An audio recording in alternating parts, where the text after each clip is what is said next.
प्यारे बच्चों नमस्कार। ज्ञान सिंधु कोचिंग क्लासेस पर जुड़ चुके हैं आप अरुणेश कुमार के साथ, और मैं लेकर के आ गया हूं जो कभी बोर्ड ने दिया था हाई स्कूल का प्रैक्टिस पेपर। क्या दिया था? ये प्रैक्टिस पेपर दिया था। इसमें कई सेट हैं, लगभग 3 या 4 सेट हैं।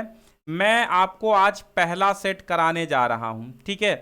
तो ये 22-23 में इनमें से बहुत सारे प्रश्न फंसने की संभावना है, ठीक है। हालांकि 22-23 में यानी 2023 में जो आएगा उसमें आपके 20 MCQ आने हैं, लेकिन जब सिलेबस सेम है तो कोई टेंशन आपको नहीं लेनी है। जो भी मैं कराऊंगा आपके हित का होगा और आपके एग्जाम में आने वाला ही होगा, ऐसे मैं नहीं कराऊंगा।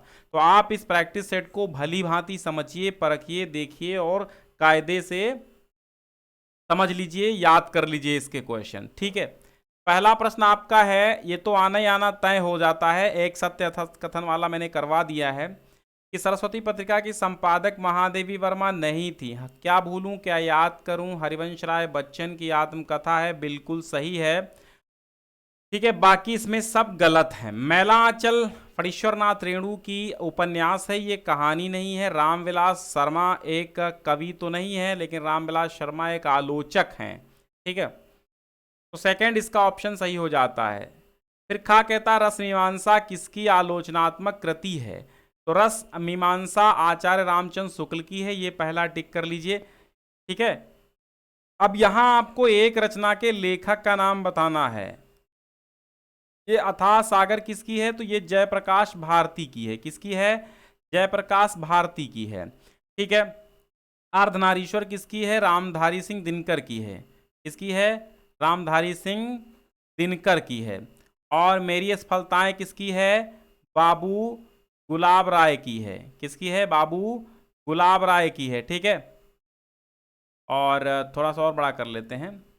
फिर कह रहा प्रश्न, फिर क्या कह रहा है कि जो लहरों के राजहंस है, लहरों के राजहंस ये किसकी है? ये मोहन राकेश का है, ठीक है। मोहन राकेश इसका आंसर हो जाएगा, ठीक है। तो यहां से ये 4 हो गए, ये 4 ऑब्जेक्टिव क्वेश्चन आप समझिए, ठीक है। 4 ऑब्जेक्टिव और ऊपर 2, 6 ऑब्जेक्टिव बन गए आपके।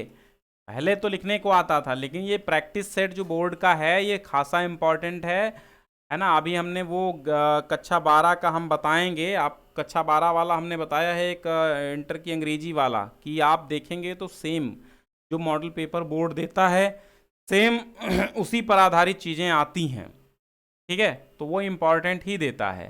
गेहूं और गुलाब किसकी रचना है? राम वृक्ष बेनीपुरी की है, लगा दीजिए। त्यागपत्र किस विधा की रचना है? त्यागपत्र जैनेन्द्र का उपन्यास है, तो यहाँ पर लगा दीजिए।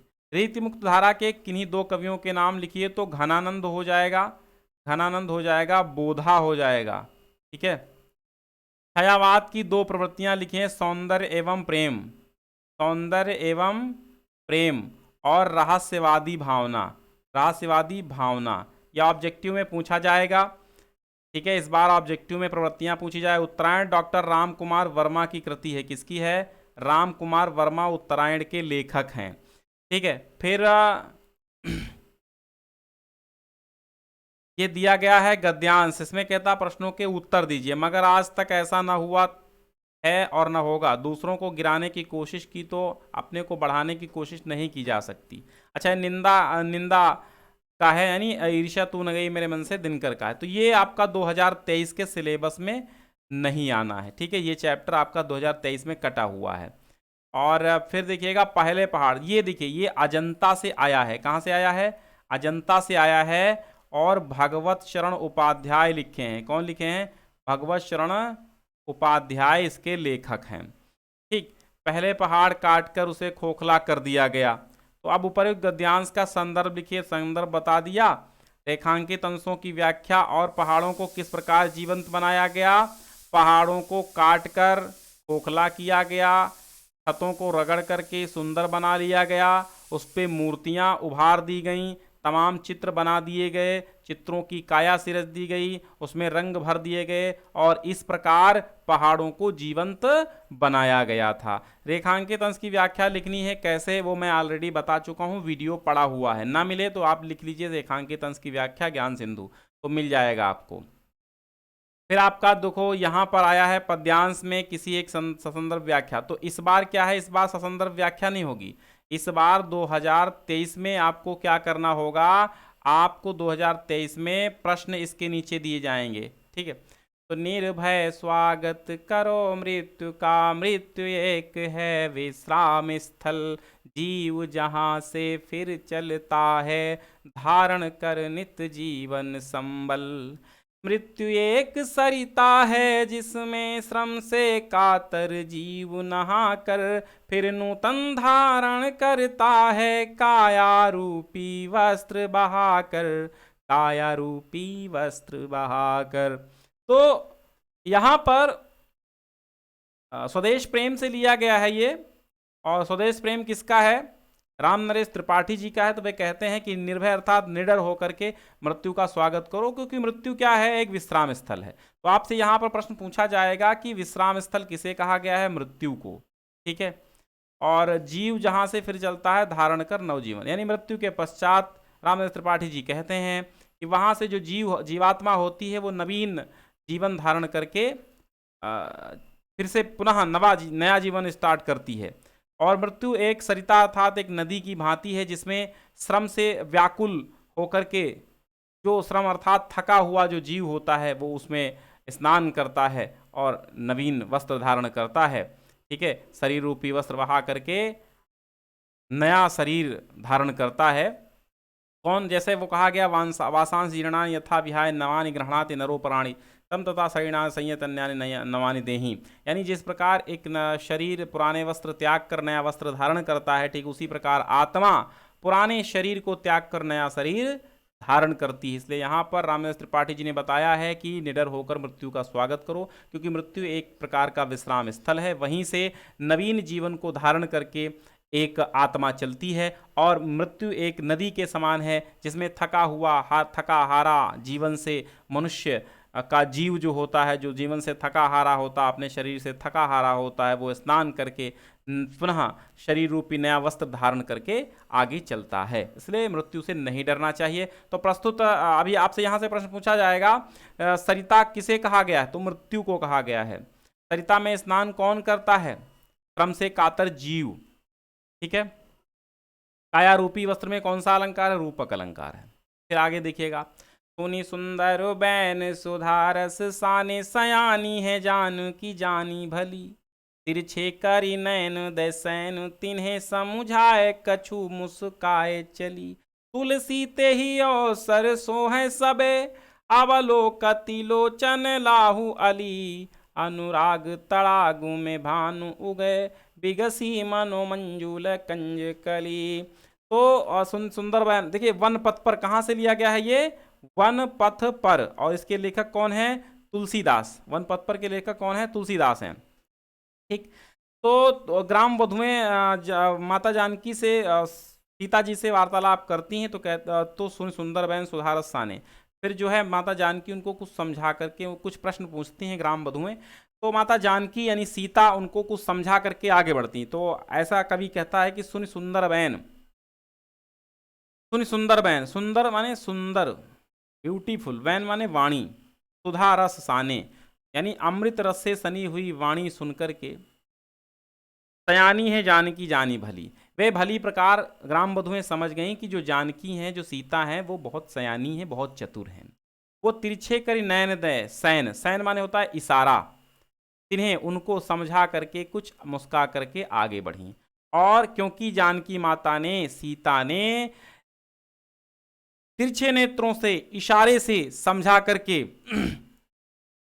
कुछ समझा करके मुस्कुरा करके आगे बढ़ गई थी। तुलसीदास जी कहते हैं कि उस अवसर पर सभी इस प्रकार सुशोभित हो रहे हैं, अवलोकत लोचन लाहु, नेत्र अली माने भंवरा, ठीक है, कि नेत्रों को, अच्छा यहां पर अली का अर्थ है सखियां, अली का अर्थ भंवरा भी होता, अली का अर्थ अल्लाह भी कभी कभी मान लिया जाता, और अली का अर्थ यहां पर सखियां हैं। तो तुलसीदास जी कहते हैं कि उस अवसर पर, यानी उस अवसर पर वे स्त्रियां, वे सखियां उनके दर्शन को स्वयं का लाभ मान करके, ठीक है, लाहु लोचन माने नेत्रों का, लाहु माने लाभ, अली माने सखियां, नेत्रों का लाभ मानकर वह सखियां इस प्रकार देख रही हैं।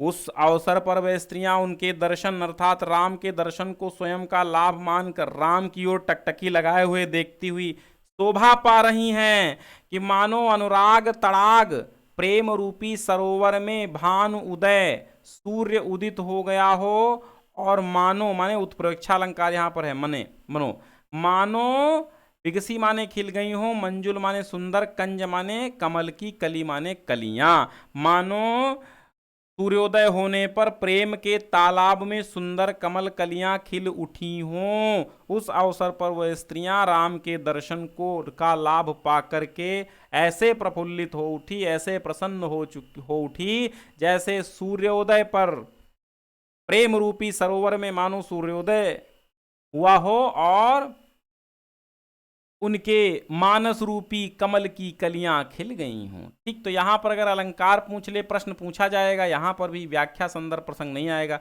संदर्भ पूछ लेगा। एक प्रश्न संदर्भ का तो आता है, पूछेगा कि निम्नलिखित में से, अच्छा निम्नलिखित में, अच्छा निम्नलिखित नहीं पूछेगा, ऐसे पूछेगा उपरोक्त पद्यांश में कौन सा रस है, तो रस आपको कहेंगे श्रृंगार है। पूछेगा छंद, तो छंद आपका सवैया है। और आपसे अगर पूछ ले कि कौन सा अलंकार है, तो यहाँ पर रूपक और उत्प्रेक्षा मनो आ जाने से, रूपक और उत्प्रेक्षा अलंकार है, उत्प्रेक्षा मनो आ जाने से है, अनुराग तराग में रूपक अलंकार है। ठीक है, हो गया। चलो अब लेखक का जीवन परिचय पूछेगा, तो जीवन परिचय आराम से 3 बहुत इंपॉर्टेंट हम बता चुके हैं, जीवन परिचय कौन से याद करें वो बता चुके हैं। ठीक है, मैथिली शरण गुप्त, महादेवी वर्मा, सूरदास, इनमें से आप जरूर याद करें, सूर तो जरूर याद करें। फिर आपको आएगा संदर्भ हिंदी में अनुवाद कीजिए, तो चलो मानव जीवन से संस्करणम संस्कृति ही, ये तो पीछे पार्ट से आएगा, लेकिन हमें प्रैक्टिस करना है ना। तो मानव जीवन को संस्कारित करना ही संस्कृति है, मानव जीवन का संस्करण ही संस्कृति है। अस्माकं पूर्वजाः मानव जीवन संस्कर्तुम, अस्माकं माने हमारे, पूर्वजा माने पूर्वजों ने, मानव जीवन को संस्कर्तुम संस्कारित करने के लिए महानतम माने महान प्रयत्न अकुर्वन् प्रयत्न किए, महान प्रयत्न किए। ते अस्माकं जीवनस्य संस्करणाय, ते माने उन लोगों ने, अस्माकं माने हमारे, जीवनस्य माने जीवन को, संस्करणाय संस्कारित करने के लिए, यान आचारान विचारान जिन आचार और विचारों को, आदर्शन माने दिखाया, तत्सर्वम वह सभी, अस्माकम संस्कृति हमारी संस्कृति हैं। तो ये भारतीय संस्कृति से आया है। ठीक है, और ये संदर्भ इसका लिख दीजिएगा, भारतीय संस्कृति हमारे अनिवार्य संस्कृत खंड से उद्धृत है। ठीक है, बाकी संदर्भ लिखना कैसे है वो भी ऑलरेडी हम बता चुके हैं। मानम हित्वा प्रियो भवति, क्रोधम हित्वा न शोचति, कामम हित्वा अर्थवान भवति, लोभम हित्वा सुखी भवेत।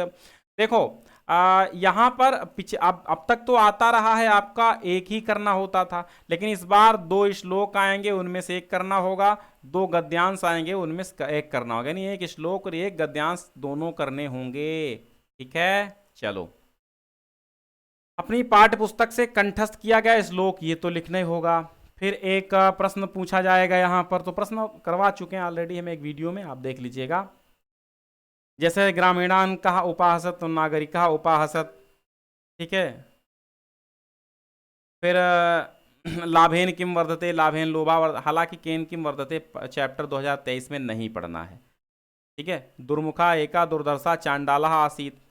ठीक, करुण रस और हास्य रस, तो मुझे लगता है करुण और हास्य इन 2 रसों में ऑब्जेक्टिव भी पूछा जा सकता। देखो रस छंद अलंकार अभी पक्का नहीं है, लेकिन ऑब्जेक्टिव भी पूछे जा सकते हैं, और रस छंद अलंकार आपके ऐसे भी पूछे जा सकते जैसे हैं। इसका क्लियर नहीं हो पाया, बोर्ड का मॉडल पेपर जैसे ही 23 के लिए आएगा मैं आपको बताऊंगा। ठीक है, बाकी मैं बता चुका हूं, लगभग ये ऑब्जेक्टिव में ही आएंगे, उदाहरण देगा और रस पूछेगा। तो करुण और हास्य तो पता ही है, 3 देखो एक रस, एक अलंकार और एक छंद अगर याद कर लोगे तो बोर्ड परीक्षा आपकी पार हो जाएगी। ठीक, बाकी मैंने बार बार इनकी चर्चा की है, पढ़े हुए हैं, प्लेलिस्ट देख लीजिएगा। उपसर्ग बनाइए सुव्यवस्था, सु से सुव्यवस्था बना दीजिए, एक ही एक शब्द बनाना है। प्रा से प्रमुख बना दीजिए। और प्रति से प्रत्यक्ष बना दीजिए, उप से उपनयन बना दीजिए, निर से निर्धन बना दीजिए और अभि से अभ्युदय बना दीजिए। अब देखिएगा, इन्हीं दो प्रत्ययों का प्रयोग करके एक एक शब्द बनाइए। ना, पढ़ना, ठीक है, पन, खट्टापन, खट्टापन बचपन, इक सांसारिक, ई, ठीक है, ई का क्या बनाओगे, तो ई का गमनीय बना दीजिए, पठनीय, पठनीय बना दीजिए। हाँ, एक और अच्छा बन जाएगा जो आपका हिंदी का है, कमनीय, कमनीय। दो का समास विग्रह, श्वेत कमल,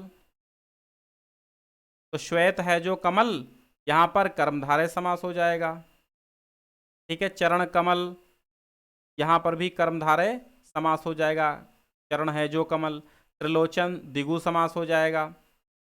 आपको कर्मधारय नहीं पढ़ना 2023 में, दिगु और द्वंद्व पढ़ना है। जल थल का द्वंद्व हो जाएगा, ठीक है, जल और थल। आजन्म का बहुब्रीहि हो जाएगा, अव्ययी भाव, ये भी नहीं पढ़ना आपको। फिर दो शब्दों में तत्सम बनाना, घर का गृह हो जाएगा, ठीक, घर का क्या हो जाएगा, गृह।